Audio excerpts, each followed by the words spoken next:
તો કદાચ તમને અડધા પૈસામાં કે 1 પૈસામાં પણ થઈ જશે, because that is your negotiation with your exchange broker. You can find say કે half પૈસા કે 1 પૈસા હું પે કરીશ. So this is a very good platform for an individual, and especially for a smaller volume you should explore to hedge your day to day transactions. ઘણી વખત મેં જોયું છે કે લોકો શું કરે છે કે જે રીતે આ મેં એસોર્ટમેન્ટનું એક્ઝામ્પલ આપ્યું, હવે તમે ઘડી ઘડી બેંકમાં ન જઈ શકવાના કે હું અંડરલાઇન આપો કે પાસ પરફોર્મન્સ આપો, એ પેપરવર્ક નથી કરવાના. તમને ખબર છે કે મારા રેગ્યુલર બિઝનેસમાં આ ટ્રાન્ઝેક્શન થાય છે, તો મારી પાસે એક્સચેન્જ એકાઉન્ટ છે, મારી પાસે માલ આવ્યો મેં લઈ લીધો છે, મારું એક્સપોઝર છે, હું એને હેજ કરી જ્યારે 15 દિવસ પછી એકચ્યુઅલ એક્સપોર્ટ કરીશ ત્યારે હું કેન્સલ કરી કાઢીશ. So that is how you can structure your operations which is much more efficient. So yes, માલ લઈએ અને આપણને ખબર છે ક્યારે વેચાવાનું છે, ફોરવર્ડ એ જ કહી શકીએ ને આપણે કરંટ એક્સચેન્જમાં કરી શકો. તમે એક્ઝેક્ટ એનું ડોલર્સ કેલ્ક્યુલેટ કરી અને એક્સચેન્જમાં એટલું તમે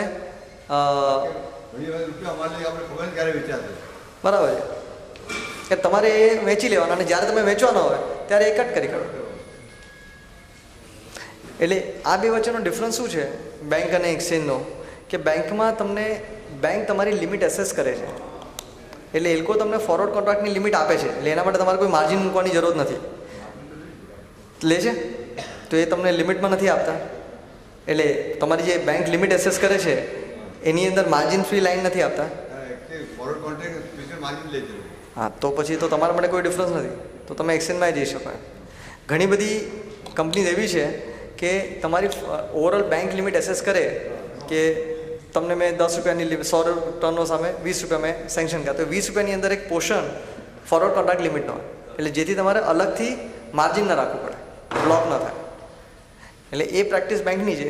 માર્જિનમાં એક્સચેન્જમાં કમ્પલસરી તમારે માર્જિન રાખવું પડે. 3% માર્જિન છે, એટલે તમે જેટલું વોલ્યુમ કરો 1 લાખ તો એના ઇક્વિવલન્ટ 3% રાખવા પડે. ફોરવર્ડ કોન્ટ્રાક્ટ તમને લિમિટ આપે એના અમુક પર્સન્ટેજ લોકો 5 થી 10% માર્જિન રાખે છે. ના તો એ બહુ વધારે છે. હા, જેની પાસે જેટલું લૂંટાય એટલું લૂંટે, બાકી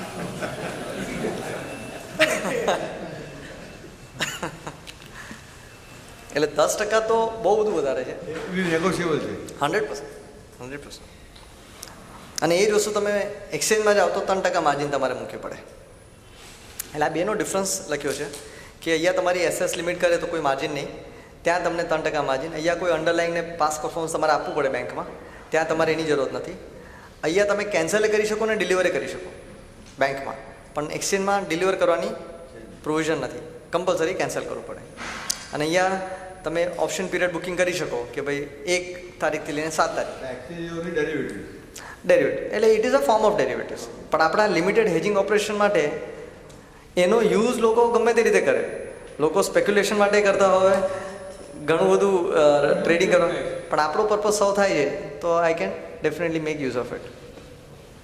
અને આમાં એક્સચેન્જમાં ફિક્સ ડેટ કોન્ટ્રાક્ટ છે, આની અંદર you can pick up any date, where is here it is a fix date, month એન્ડના. એટલે અત્યારના એપ્રિલ ચાલે છે તો એપ્રિલ એન્ડનો એક કોન્ટ્રાક્ટ હોય.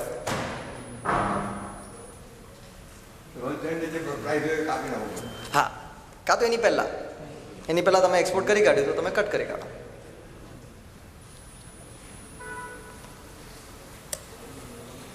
Now what we also advise company, as I said earlier, કે એક પહેલાં તો we were very aggressive in hedging, and there was a time when we said okay, market is very volatile, so stop hedging. So these are all the extreme scenarios. Now point is, whatever you do, have a performance measurement system. Go back in time and see whatever you decided a year back, has it really worked for you?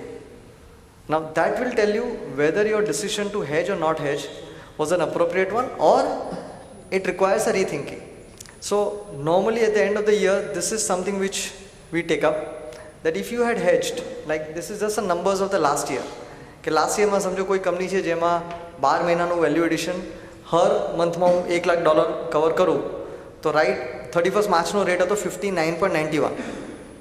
હવે ત્યારે મેં હરેક 12 મહિનામાં premium add કરીને hedging કર્યું હોત તો મને એવરેજ ડોલર કન્વર્ઝન વેલ્યુ એડિશનમાં કેટલાનું પડ્યું હોત? તો એવરેજ 62:30 હતી. અને એની સામે હર મંથ એન્ડમાં લેબરનું જ્યારે payment where I to make, what is the rate which is a cash rate. So these are all, the last column is the actual month end rate, You can assume કે એ રેટની આસપાસ તમારું conversion આવ્યું હશે labour payment માટે. So it was 61:21. So maybe if you had taken a decision a year back to hedge your value additions, it could have been better. So it is just hindsight, but it helps in looking forward that how do I strategize my next year value addition.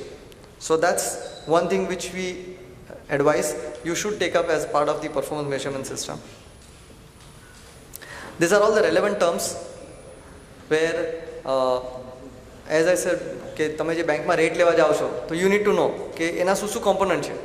એટલે એક તો interbank spot market છે, એટલે bank તમને એક rate આપે અત્યારના 62-30 ચાલતો હોય તો બેંક તમને કે તમારું કન્વર્ઝન 62માં થશે તો તમે બેંકને પૂછો તો તમને કહેશે કે 62-30 સ્પોટ ચાલે છે, ઇન્ટરબેંક રેટ ચાલે છે, એમાંથી આજે તમારે કન્વર્ટ કરવું હોય તો કેશ સ્પોટ માઇનસ કરશે અને ફાઇનલી આ રેટ છે, તમારું માર્જિન આટલું છે.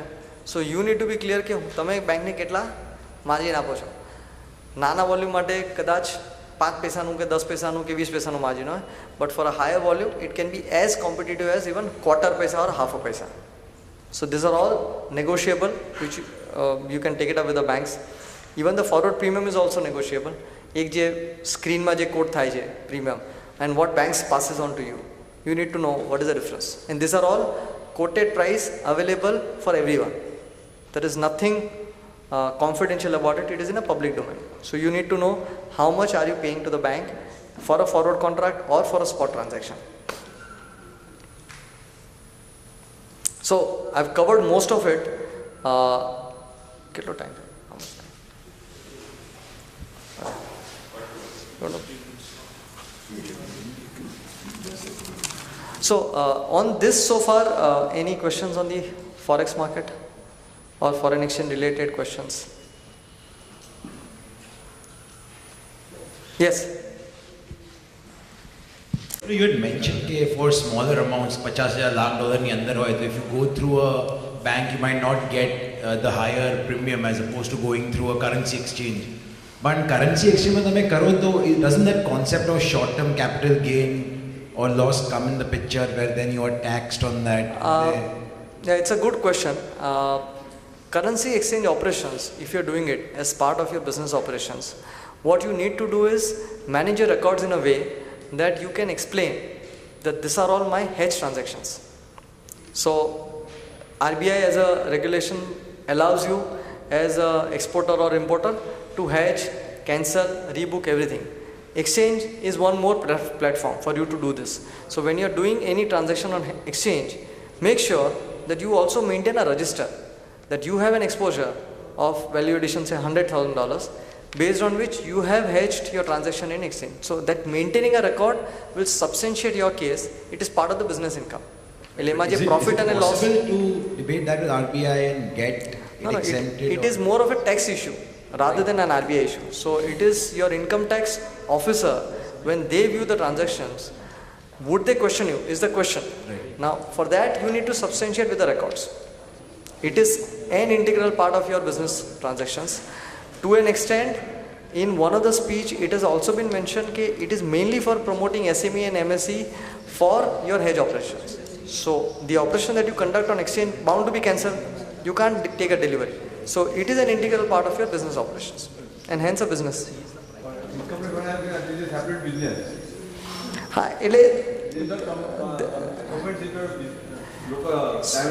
So there is always a stand which has been taken up by income tax officer and we want to maintain a record.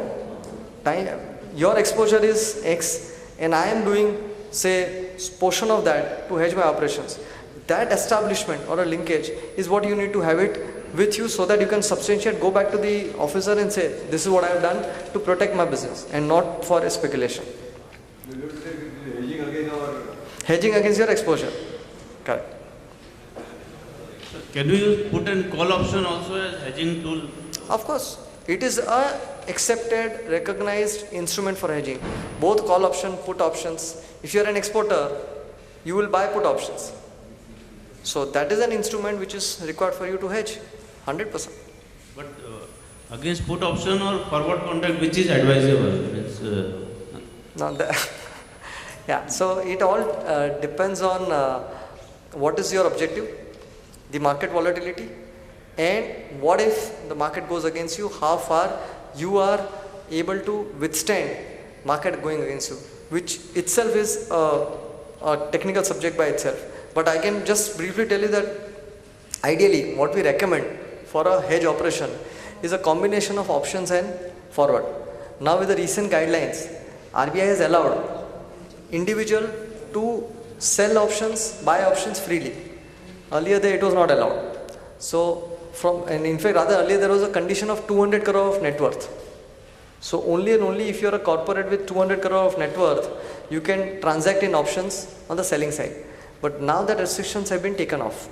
So just to give you a simple example as to what structure or strategy you can adopt, that when the market is volatile and you don't know which way it is going to go and you are not sure how well I will be able to protect, કારણ કે તમે forward contract book કરો એટલે fix થઈ ગયા. Then it goes against you, then banks M2M charge કરશે, they will demand margin, etc. So one simple structure that we have been doing it for many years is buy put option at 62 and sell call option, let's say at 70. Which means the market remains in between, you always take the cash hit. But if it goes below 62, you are hedged, and till it crosses 70 rupees, you don't have to worry. And at 70 rupees, considering my value additions and then the labor cost, I'll be more than happy to take a delivery at 70. So those are all the factors that you need to really look at it to structure your hedge operations. But important thing is, have a combination of forward contract, option contract, what's your exposure. So all of that, and it's a very, in a way it is simple, may look a bit complicated, but you can actually put that as part of the process. Currently, we are facing the problem of unhedged foreign currency exposure. Yeah. How do we address that? Because recently, bank has started charging interest on that. And I think as you all are aware, ours is we got a natural hedge that is allowed, but what about stock? That is not considered while calculation of UFC. The development on that front is already there is a letter given to Reserve Bank of India from GJIPC. Two approach possible. Okay, so let me recreate the question. So all of us, we know that on the balance sheet side, we take PCFC, post shipment. These are all the foreign currency borrowing. Whereas it is funding my stocks and receivables. So strictly speaking, there is a natural hedge available. Bank has come up with the guideline in the month of January that you as a borrower of foreign currency, PCFC is a foreign currency borrowing. So if you are borrowing in foreign currency, you need to submit quarterly statement to the bank, and if there is an unhedged foreign currency exposure, bank will have to provide the higher risk weightage, because of which they will recover interest from you. That is a provision. Reserve Bank of India has stipulated, banks are following. So in our case, in case of our industry, if you see, we are taking a PCFC to finance stock, basically, which is also in dollars. So the question which he asked, that I am taking PCFC, there is a stock, bank sees PCFC, which is in foreign currency, but bank doesn't look at stock. Because stock is an item which is reflected in your balance sheet in rupees. આપણે accounting purpose માટે એને રૂપિયામાં convert કરીને લખીએ, but business calculation is in dollars. અચ્છા, ગાઈડલાઇનમાં ઓર એક વસ્તુ provide કરી છે કે જે પણ એકાઉન્ટિંગ નોર્મ્સ છે એને તમારે ફોલો કરવા to arrive at unhedge foreign currency exposure. એટલે બાય ધેટ ડેફિનેશન સ્ટોક આપણા માટે ડોલર્સ છે, પણ એકાઉન્ટ્સ માટે રૂપિયો છે, એટલે રેગ્યુલેટર એને રૂપિયા તરીકે ટ્રીટ કરશે. So those are the tricky issue which is being faced by the industry. Now answering that question, so there are banks which has accepted this practice of the industry. So if you look at some of the banks, they may have redefined the format or put a note below that stock of so and so is not included in the table above.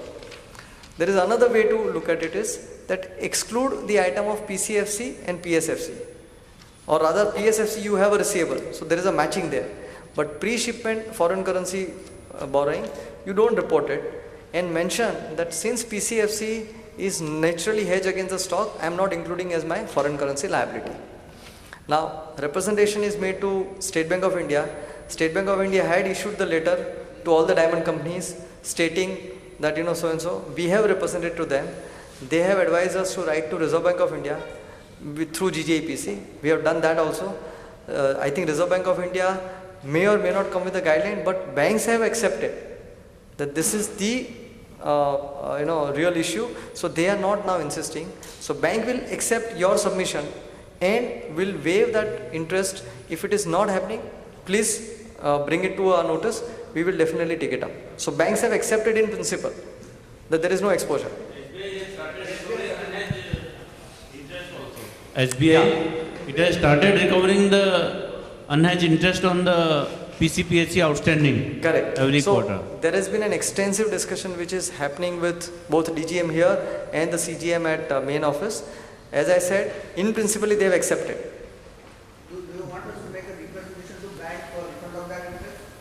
They have already levied. There is a discussion going on. Yeah, I think you should do that. If they have already charged an interest, please write to them. We will draft a correspondence for you. So you can let us know and we'll put that across. I think they have charged us this time. So you please bring it up. We'll definitely work on it. If PSFC is there, Yes. so then it is automatically has their own rate. Because its receivables are in dollars. So you have a PSFC also in dollars. PSFC is also against this. Stock. Yeah, but problem is the stock. RBI guidelines, the banks, they have taken their own view. Yeah, so RBI guideline, as I mentioned, guideline states very clearly, you treat item as per the accounting norms. So as per accounting norms, stock in your balance sheet appears as rupees. We feel it is dollars, not we feel. In reality, it is dollars for us. But in accounting norms, it is rupees. You have a PCFC which is in foreign currency. So from regulator point of view, it is a mismatch. But as he mentioned, we have to represent to the bank. Bank also understands. Banks will take your representation, and in fact, to an extent, they are going to modify their format also moving forward, wherein you may be either allowed to put in stocks or remove PCFC.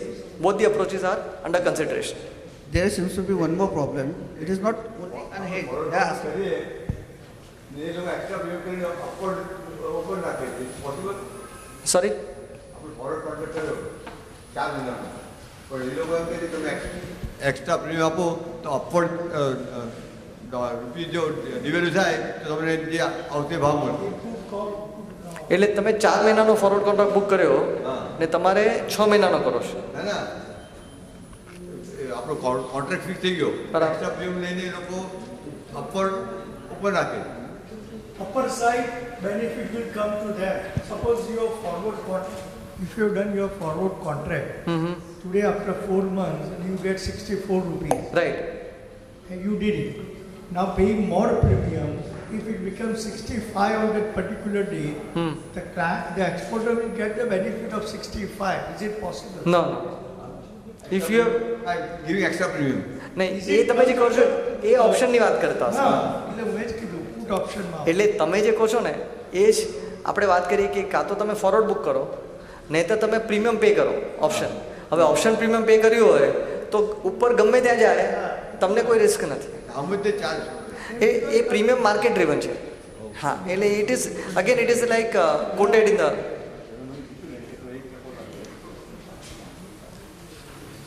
No, I just wanted to know that Yes. PCFC Yes. is a permanent forest risk for the bank.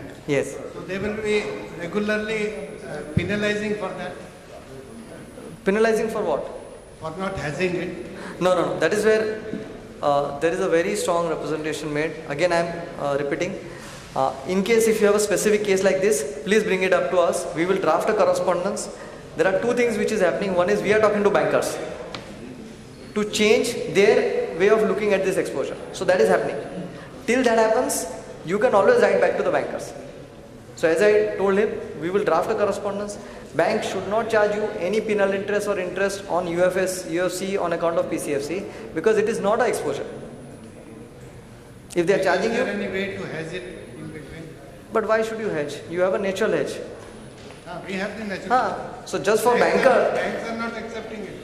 but for bankers I can't change my business risk management practice. So we have to deal with that aspect rather than working on the hedging of that which is not a risk at all. Yeah, for us it's not a risk at all. Yeah. So do let us know. We will help you out with representation. And which bank is